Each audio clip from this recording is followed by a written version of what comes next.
Hey, church family. It's time for Bible study. Get your Bibles. We continue our study of the amazing prophecy of Daniel. Last week we covered Daniel 9, and as I told you then, I consider it the most important prophecy in all the Old Testament.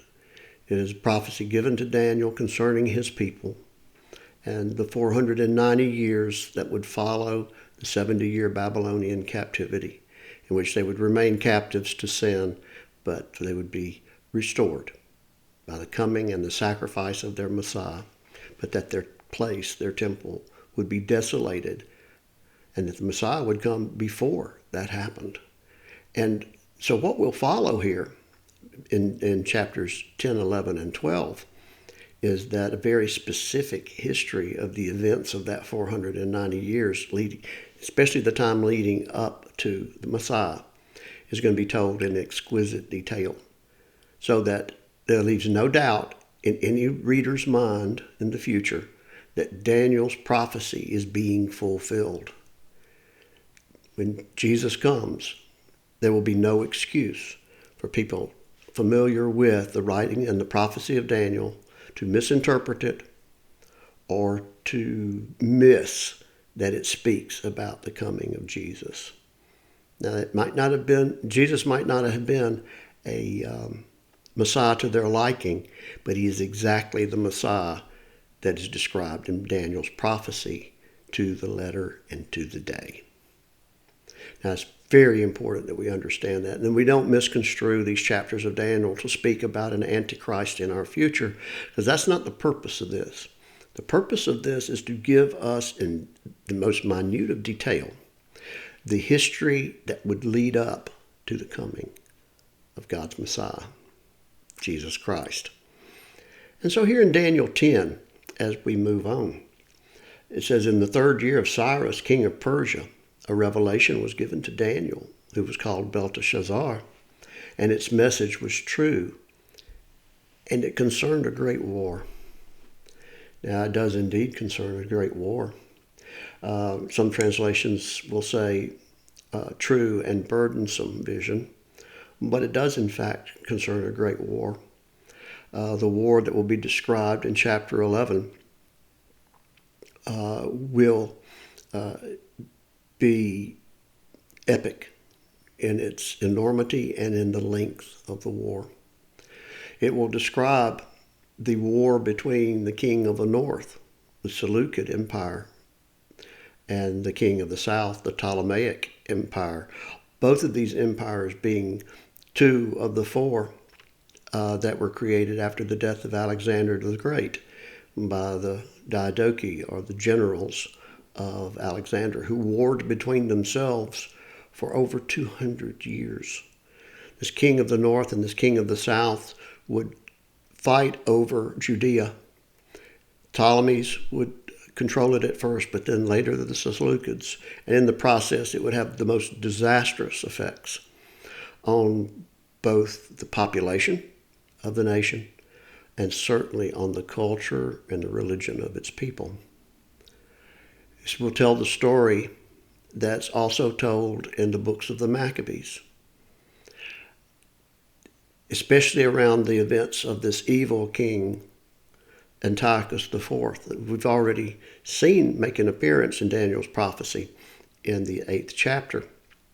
Well, we'll see him described in some more detail in the 11th chapter.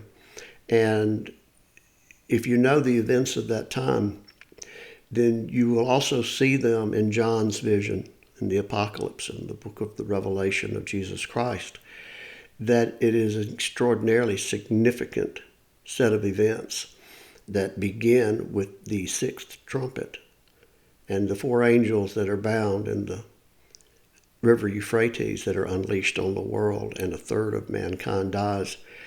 The depopulation that occurred, especially in the urban centers of this part of the world, in this conflict between these generals of Alexander, was striking. And it very well may be that a third of all the people in Judea were depopulated, were killed in this conflict between the king of the north and the king of the south, because it went on for over 200 years, and it was bloody. And the cities, Jerusalem was destroyed, I don't know how many times, not completely destroyed like with the Romans later, but it was plagued. And the Jews of that time abandoned their culture and they abandoned their God. And we'll see the abomination of desolation, yet one of two spoken of by Daniel. And we will see the terrible circumstance of the abandonment of the sacrifice, the daily sacrifice that we've already seen again in conjunction with the 8th chapter. So we're going to see it described in more detail in some specific days and dates given, and let's dive into it. So here in Daniel 10, he indeed sees a vision of a great war. And it says, the understanding of the message came to him in a vision. At that time, I, Daniel, mourned for 3 weeks. I ate no choice food.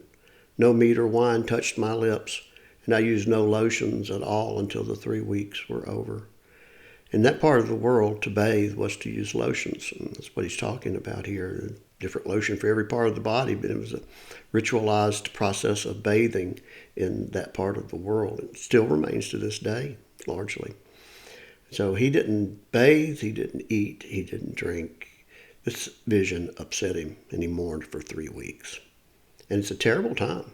In fact, no time like it would ever happen to the chosen people.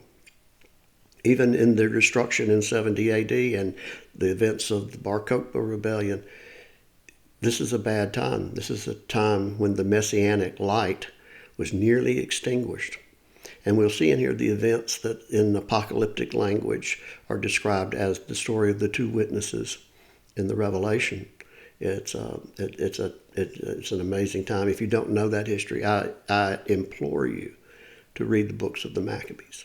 Now, this history can also be teased out of Flavius Josephus's work, Antiquities of the Jews, who we commonly call Josephus. Now, reading Antiquities is a real slog, and it is tedious to extract this from all the details in that work.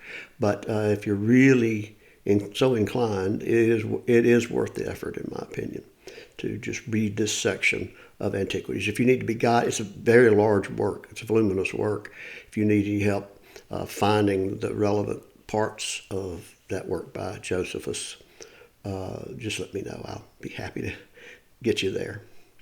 So it says, on the 24th day of the month, as I was standing on the bank of the great river, the Tigris, 2 major rivers in this area of the world, the Euphrates and the Tigris. So I looked up, and there before me was a man dressed in linen with a belt of fine gold from Uphaz around his waist. His body was like topaz, his face like lightning, his eyes like flaming torches, his arms and legs like the gleam of burnished bronze, and his voice like the sound of a multitude. This description that we've seen before, and is very similar to descriptions that we've seen in Daniel. It says, in Ezekiel. It says, I, Daniel, was the only one who saw the vision, and those who were with me didn't see it, but such terror overwhelmed them that they fled and hid themselves. So I was left alone, gazing at this great vision. I had no strength left. My face turned deathly pale, and I was helpless. Then I heard him speaking, and as I listened to him, I fell into a deep sleep, my face to the ground. A hand touched me and set me trembling on my hands and knees. He said, Daniel, you who are highly esteemed, consider carefully the words I'm about to speak to you, and stand up, for I have now been sent to you. And when he said this to me, I stood up, trembling. Then he continued, Don't be afraid, Daniel.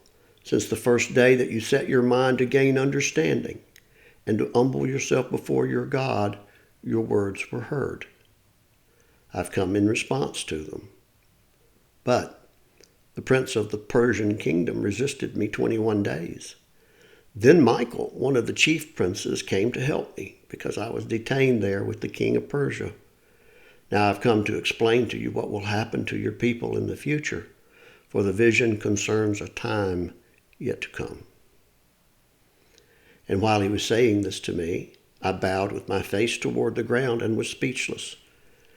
Then one who looked like a man, and in the Septuagint it will say the apparition of a man, or the apparition of the hand of a man in some versions of the Septuagint, touched my lips, and I opened my mouth and began to speak. I said to the one standing before me, "I'm overcome with anguish because of the vision, my Lord, and I feel very weak."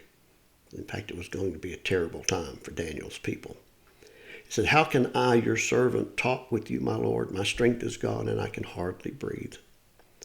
Again, the one who looked like a man, or the apparition of the hand of a man, touched me and gave me strength. "Don't be afraid, you who are highly esteemed," he said. "Peace, be strong now. Be strong." And when he spoke to me, I was strengthened and said, "Speak, my Lord, since you have given me the strength." So he said, "Do you know why I have come to you? Soon I will return to fight against the prince of Persia." In other words, Persia is about to be overwhelmed. He says, "And when I go, the prince of Greece will come." So I'm here because this time I'm about to describe to you involves Persia and it involves Greece. And indeed it does. It says, "But first I will tell you what is written in the book of truth. No one supports me against them except Michael, your prince." Now, Michael being the spiritual prince of the people of God. Now, we're obviously not talking about temporal earthly regents here. We're talking about spiritual rulers. The princes, the nations of the world were numbered according to the sons of God, the spiritual rulers of this world who would prove false, and who that would be disinherited by the Messiah, to whom the nations are given, and then by extension given to his body. These are the nations that we're told the church will reign and inherit from these spiritual rulers, and we will become the rulers with Christ. He says, "I will give to you to sit on my throne as I sit on my Father's." And so here we see that this terrible vision that has Daniel so upset will come in fits and starts for a while, and it concerns this great time of upheaval and spiritual and physical peril for the people of Daniel. It is, in fact, a terrible vision. So let's go to the 11th chapter, and then, because the body of the majority of the history of this period of time is contained here in this narrative. And it will go king by king of the north and the south, and we'll give details about each of them. Little notable details, little snippets of things that allow us to identify them with certainty from the history. And you can, and like I said, you can find much of that history in the Maccabees when we get down to Antiochus IV. But beginning with Antigonus and all the other kings of the Seleucid and Ptolemaic empires, there'll be a little snippet here, a little peculiar feature of history that allows us to identify them with certainty. Now, I won't go through all that history in detail. If you're interested, I can point you to the references where you can find this history succinctly. Again, you can extract it from Josephus's Antiquities. That's quite a lot of work. I can show you some places where it's really quite easily done, and it would just go line by line. Some of the reference materials on Bible Gateway, the cultural commentaries, and that sort of thing will give you this very easily. It's very easy to do, and I can help you with that. But so here, let's see this 11, because it's very important that we know what this is talking about and what this is not talking about, because this is a much abused piece of scripture here, it's been misconstrued to describe a weird type of antichrist in our future. Now, it doesn't mean that there's not a personal antichrist in our future, although it's very difficult to extract such a description from scripture. This is talking about a very significant piece of history in the history of the chosen people, and very, very important leading up to the revelation of God's Messiah. And so he says, so here we'll see described the kings of the south and the north. Now, if you don't know what it's describing, you'd be tempted to say it's describing a king of the north and a king of the south. And there have been books actually written from that perspective, that this is talking about one king of the north and one king of the south and some future conflict. That's not what this is describing. But it's describing two kingdoms. It's describing the Seleucid Greek Empire in the north and the Ptolemaic Greek Empire in the south. The Ptolemies would rule Egypt and an area of land all the way, and would hold sway at first over Judea. The Seleucids would take Judea, and they would war over that little patch of ground constantly for almost 200 years, and the amount of bloodshed and the destruction of that process was remarkable. So it says here, now then I tell you the truth, 3 more kings will arise in Persia, and then a 4th who will be far richer than all the others. And when he has gained power by his wealth, he'll stir up everyone against the kingdom of Greece. And I think there's good consensus that this is Xerxes the first, who does invade Greece and nearly subjugates it. But then something happens in verse 3. Then a mighty king will arise who will rule with great power and do as he pleases.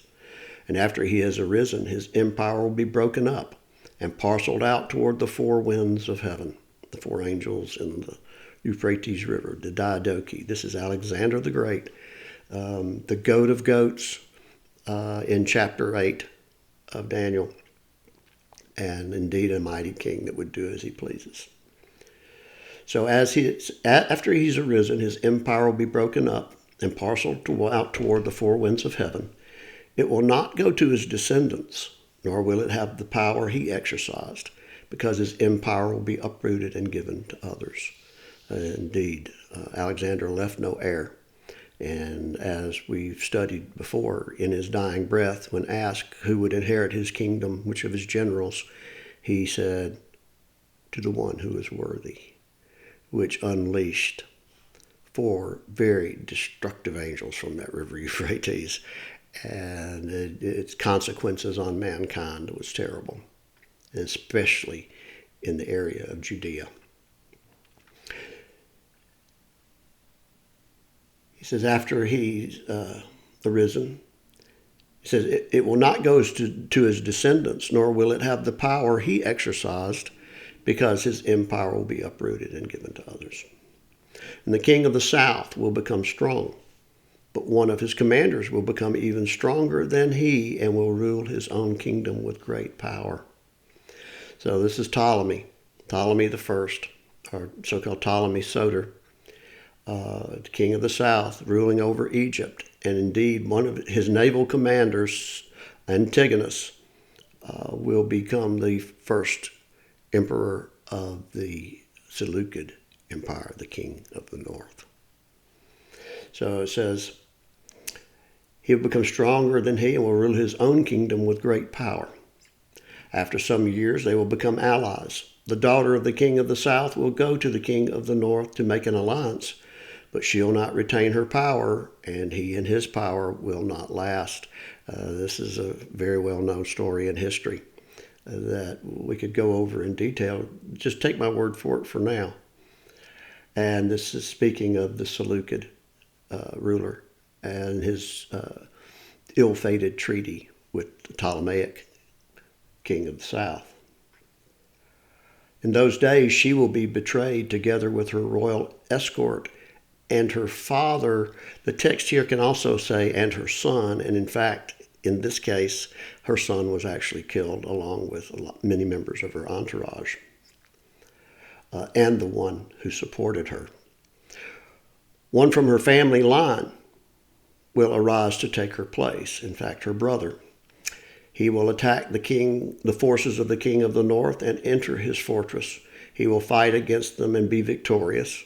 He will also seize their gods, their metal images, and their valuable articles of silver and gold, and carry them off to Egypt. And that did actually happen. For some years he will leave the king of the north alone. Then the king of the north will invade the realm of the king of the south, but will retreat to his own country. His sons will prepare for war and assemble a great army, which will sweep on like an irresistible flood and carry the battle as far as his fortress. Then the king of the south will march out in a rage and fight against the king of the north, who will raise a large army, but it will be defeated. And when the army is carried off, the king of the south will be filled with pride and will slaughter many thousands, yet he will not remain triumphant. This is reading like a history book if you know this history. So for the king of the north will muster another army larger than the first, and after several years he will advance with a huge army fully equipped. In those times many will rise against the king of the south. Those who are violent among your own people will rebel in fulfillment of the vision, but without success. And in fact, this insurrection did occur against the Ptolemaic king, and was put down most brutally. And in fulfillment of this vision, this is but one of many tragedies to befall Daniel's people. It says, then the king of the north will come and build up siege ramps and capture a fortified city. The forces of the south will be powerless to resist. Even their best troops will not have the strength to stand, and the invader will do as he pleases. No one will be able to stand against him.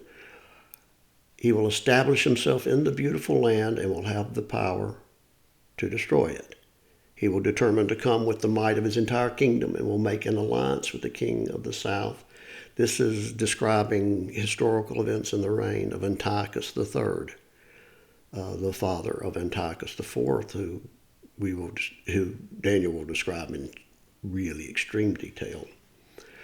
It says he will determine to come with might of the entire kingdom and make an alliance with the king of the south, and will even give him a daughter in marriage in order to overthrow the kingdom. Daughter's name was Cleopatra. But his plans will not succeed or help him. Then he will turn his attention to the coastlands and will take many of them, but a commander will put an end to his insolence and will turn his insolence back on him, this commander being the Roman general. And after this, he will turn back toward the fortresses of his own country, but will stumble and fall to be seen no more. His successor will send out a tax collector to maintain the royal splendor. In a few years, however, he will be destroyed, yet not in anger or in battle. And this story is told in the book of the Maccabees, and it's really quite transparent.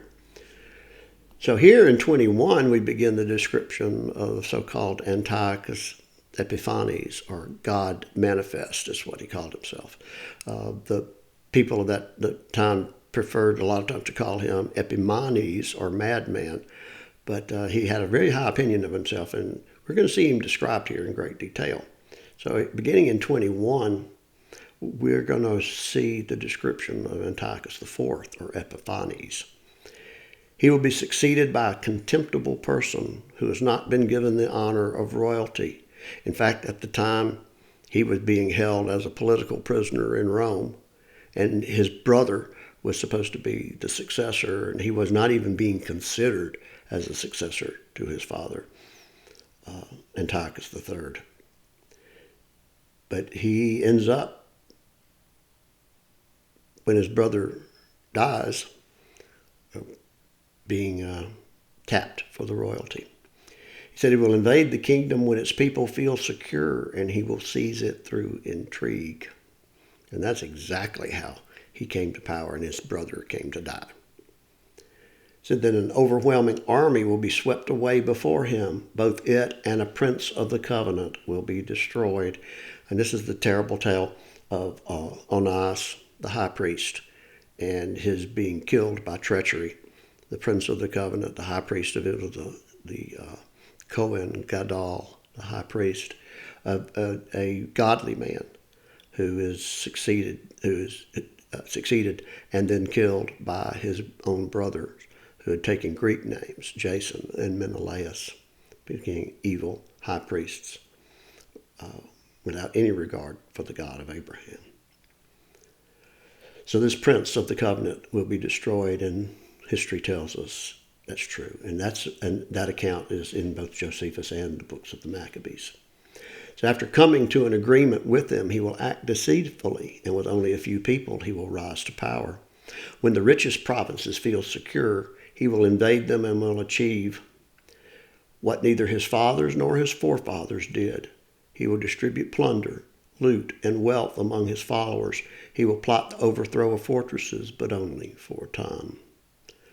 With a large army, he'll stir up the strength and courage against the king of the south. The king of the south will wage war with a large and very powerful army, but he will not be able to stand because of the plots devised against him. This is really a very good description of the actual history. Those who eat from the king's provisions will try to destroy him. His army will be swept away, and many will fall in battle. The two kings, with their hearts bent on evil, will sit at the same table and lie to each other, but to no avail, because the end will still come at the appointed time. This is actual history. The king of the north will return to his country with great wealth, but his heart will be set against the holy covenant, and he will take action against it and then return to his own country. This is Antiochus's sack of the temple in Jerusalem on his way back from his war with Ptolemy. At the appointed time, he will invade the south again, but this time the outcome will be different from what it was before. Ships of the western coastland will oppose him, and he will lose heart. Here the Romans intervene on behalf of the Ptolemies in Egypt, not because they particularly loved the Greeks, but they loved the divided empire, and they wanted to see the balance of power remain. And there's this famous story where the ambassador from Rome is meeting with Antiochus IV on the beach, and he takes his staff and draws a line in the sand around Antiochus. He says, I want you to reconsider attacking the Ptolemies here, and I want your decision before you step out of that circle, implying that Rome was going to intervene on behalf of the Ptolemies. And certainly the Seleucid Empire did not want the now powerful Romans on a southern front, because they would already have defeated them on their northern front in Asia Minor. So he says, the ship of the western coastlands will oppose him, and he will lose heart, and then he will turn back and vent his fury against the Holy Covenant.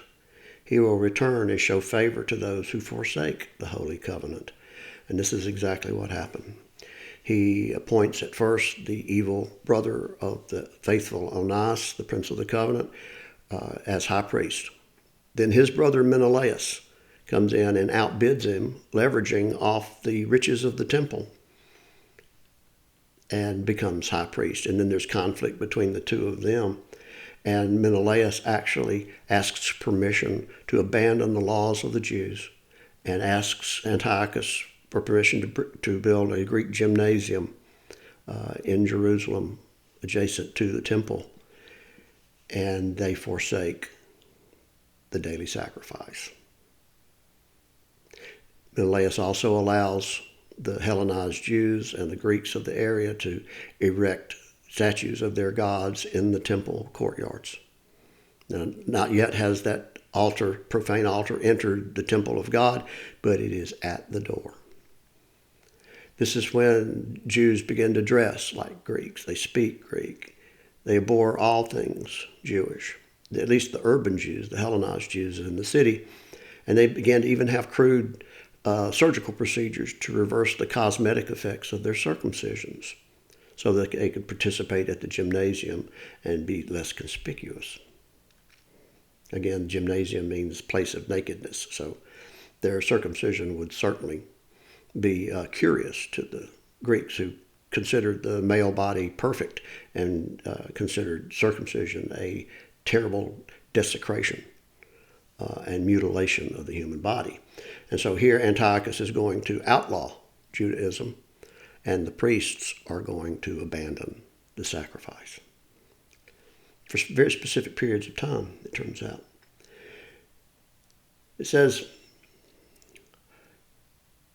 and he will show favor to those who forsake the holy covenant. His armed forces will rise up to desecrate the temple fortress and will abolish the daily sacrifice. Then they will set up the abomination that causes desolations. And that certainly occurs. Now, when Antiochus IV is down there with his misadventure against the Ptolemies and is sent back with his tail between his legs by the Romans, he takes it out on Jerusalem. And he goes in and he tears down its walls, burns its gates, loots it, and sets up an altar to Zeus, overlaying the altar of God in the temple, and sacrifices swine on the altar. Here, this is described as an abomination or an idolatry that results in the desolation of the temple. And it certainly did, because the temple eventually, by the end of the Maccabean revolt, was completely deserted with plants growing in it and the gates all burned and no sign of any activity.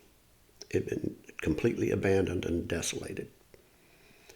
It says, with flattery he will corrupt those who have violated the covenant, but the people who know their God will firmly resist him. And those who are wise will instruct many, though for a time they will fall by the sword or be burned or captured or plundered. And when they fall, they will receive a little help. And many who are not sincere will join them. Some of the wise will stumble so that they may be refined, purified, and made spotless until the time of the end, for it will still come at the appointed time, at the end of the 77s. So here we see then the story of the Maccabean Civil War. And it's beyond the scope of this study tonight to talk about all that, but please read the books of the Maccabees, especially 1st and 2nd, and you will see in this the detail in which Daniel's vision describes events that are going to happen 200 years, 350 years in Daniel's future. So this is the king, again, this is Antiochus IV. It says, the king will do as he pleases. He will exalt and magnify himself above every god and will say unheard of things against the God of gods, which certainly Antiochus was guilty of.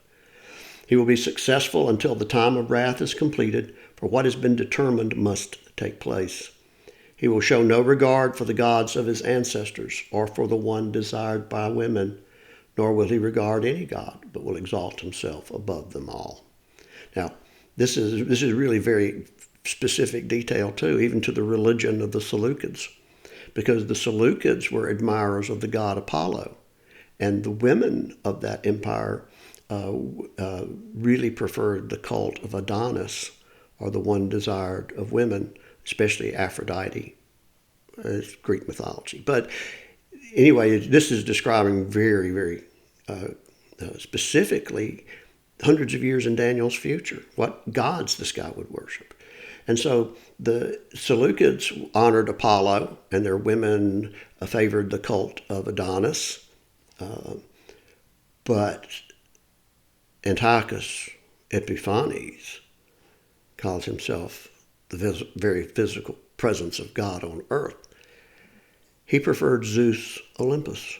And of course, Olympus is a fortress. So Zeus, a god of the fortresses. It is just such exquisite detail in this prophecy. He says, it says, so he will honor a god of fortresses, Zeus Olympus, a god unknown to his ancestors. He will honor with gold and silver, with precious stones and costly gifts. He will attack the mightiest fortresses with the help of a foreign god and will greatly honor those who acknowledge him. He will make them rulers over many people and will distribute the land for a price. That's how people got office in Antiochus Epiphanes' kingdom. They bribed Antiochus. That's how the high priest of Israel had been chosen after the death of the righteous Onias. the prince of the covenant, was by bribery to the highest bidder. It says, at the time of the end, the king of the south will engage him in battle, and the king of the north will storm out against him with chariots and cavalry and a great fleet of ships, and he will invade many countries and sweep through them like a flood. So Antiochus invades all the way past Mesopotamia. He will also invade the beautiful land. But many countries will fall, but Edom, Moab, and the leaders of Ammon will be delivered from his hand. They'll remain with the Ptolemies. He said he will extend his power over many countries. Egypt will not escape. He will gain control of the treasures of gold and silver and all the riches of Egypt with the Libyans and Cushites in submission.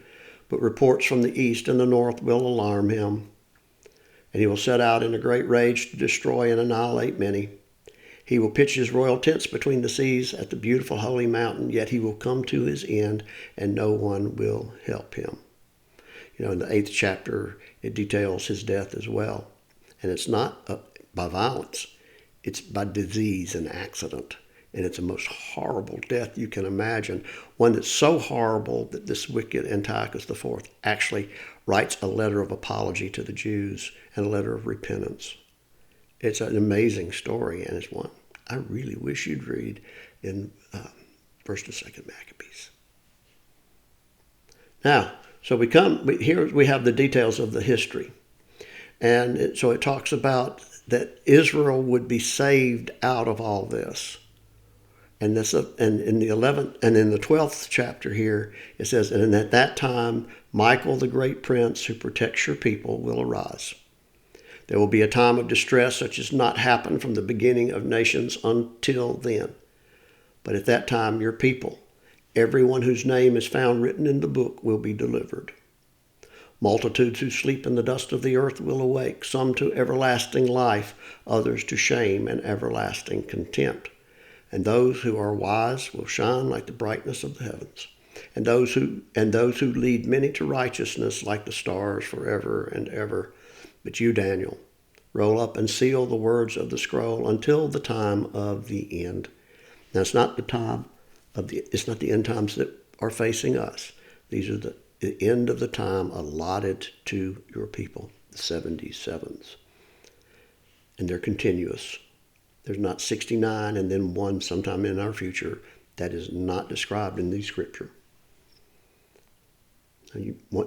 One might speculate that, but you remember the origins of that notion came from a Jesuit in the 16th century named Francisco Ribera, and he was trying to obscure the truth of these passages, not illuminate them.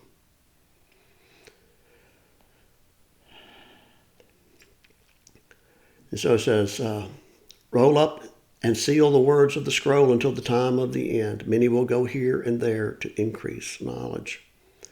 Then I, Daniel, looked, and there before me stood two others, one on this bank of the river and one on the opposite bank. And one of them said to the man clothed in linen who was above the waters of the river, how long will it be before these astonishing things are fulfilled?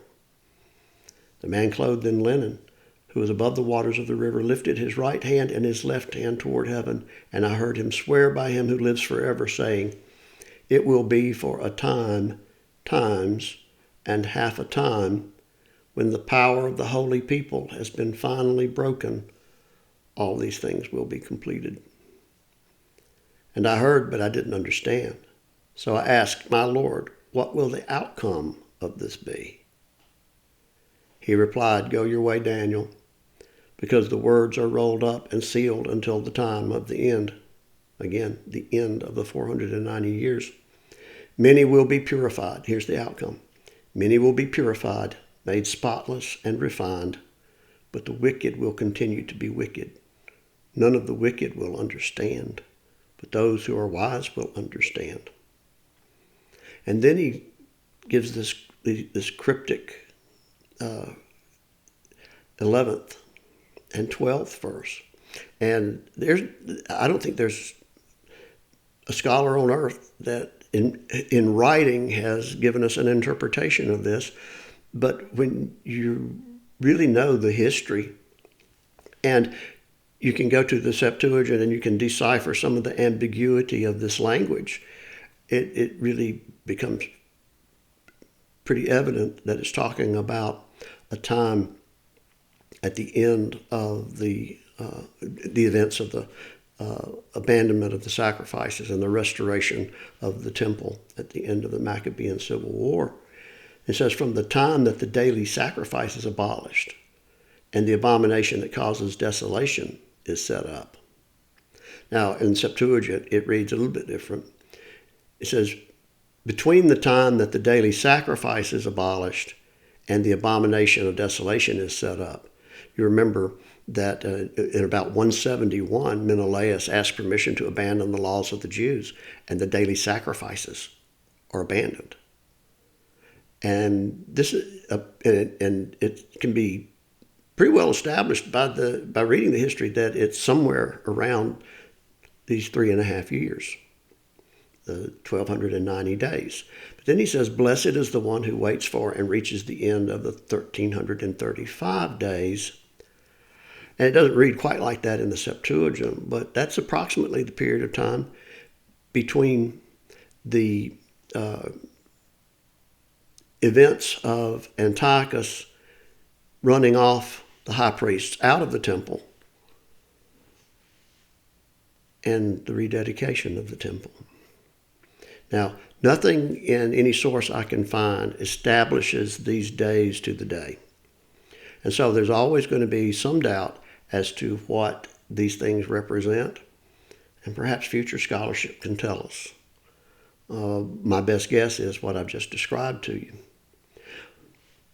But here's the final thing in all of Daniel's vision. It says, as for you, Daniel, go your way till the end. You will rest, and then at the end of days you will rise to receive your allotted inheritance.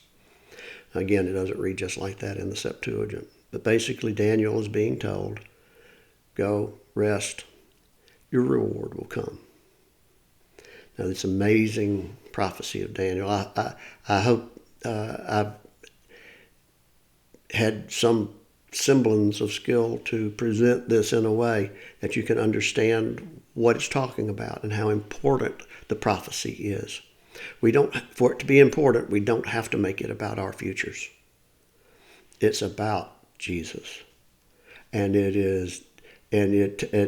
tells the story that leads up to Jesus, again with exquisite detail, so that when Jesus appeared, there was no excuse by people that knew the scripture not to recognize him and to accept him for who he was. And the wise among them did. The wicked among them did not. And Daniel's history stands forever fulfilled. So until next time, take care.